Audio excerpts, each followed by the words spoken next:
Hey guys, Brenden, by the way, that audio guide. Today we're going to be talking about MIDI in Pro Tools. So if you're not sure what MIDI is, check out my video on what is MIDI.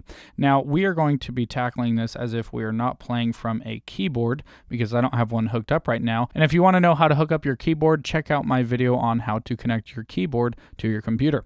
So let's just go ahead and program this in. Let's expand our track here by clicking and dragging, or you can go right here and do a different type of view if you want. So we have our contact loaded up with the grandeur piano, and we're just going to be working off of that. So let's arm our track and hit Command Space to get some little information in here. So we've got our information in here, and if we double click on this bad boy, it pulls up this thing. So this is our MIDI editor, or some call it a piano roll. Now on the left you have the piano, okay, and this is laid out like a normal piano, and you have your octaves numbered. And then right here is your grid, all right? So you can change that grid right here if you click on the note, and right now it's on a half note. So if we want to do 16th grid, now it's divided out into 16ths. Now, how do we get drawing? Well, let's head right here and use this little draw tool, all right? So that's our pencil tool, and we're just going to draw out a basic chord.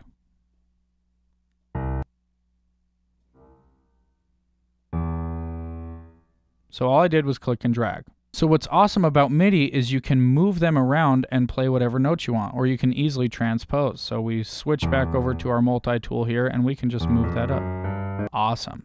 So what's cool is you can start doing a bunch of things like, you know, putting in all these notes that you may or may not have played. If you played it on your keyboard and maybe you messed up the note, let's say you didn't mean to hit this B and you wanted it to be a D. So you just click and drag it up. It's really cool. And then of course you have velocity. So velocity gives it that real touch. So it is basically how hard the note hits. So right now, if we click on it and head right here, we see that our velocity is at 80. And the higher we drag it, the harder the note hits.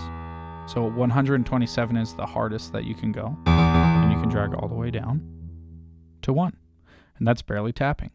And you can change different MIDI parameters like pitch bend and whatnot down here. So you have volume, pitch, pan, controllers like your foot pedal, your sustain pedal, your mod wheel if you want to get some synth solo going on. So there's a lot of different things that you can do to edit in this window.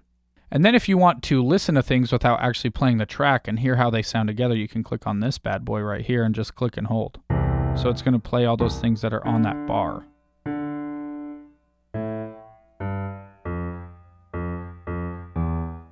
And then if you want to see the notation on the MIDI editor, you just head right here and click on this guy, and it will put it into sheet music. So if you want to send it to someone that is trying to play your song and they're not sure, you know, what you have going on with your MIDI layout, you can just send them the sheet music and they will learn it like that.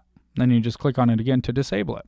And then of course you can click and drag with Option to duplicate notes, just like you can within your Arrange project, your edit window. Now let's say that you played this piano part and they weren't quite on the beat. So you can see right here it's not hitting quite with the grid. Now if you want to know how to fix those up, then you can hit Option 0 or Alt 0 and it will pull up this quantize grid and you can tell it what to do. So if you want to quantize to the 8th notes or 1/16th or whatever, then you can do it by that. You can do it in tuplets, offset, randomize, swing, all that stuff. And then you just hit apply and now it will snap it to those. What's cool too is in this menu you can change your options. So you can change the velocity. So if you want to have the velocity to be different, remember velocity is how hard the note hits, then you can change the parameters here. You can also change the duration of the notes. You can transpose the notes. So if you want to just go up, you know, 1 octave, then you do apply and it will shoot them up to right there. You can also change from keys. You can split the notes. You can input quantization parameters. You can do step input, restore performance, or flatten performance. So obviously this is just a really brief overview of the MIDI editor. Remember to subscribe to the YouTube channel and sign up for the email list where you get exclusive deals that I only send to the people on that list. And also head over to itsthatAudioguide.com and I will see you guys soon.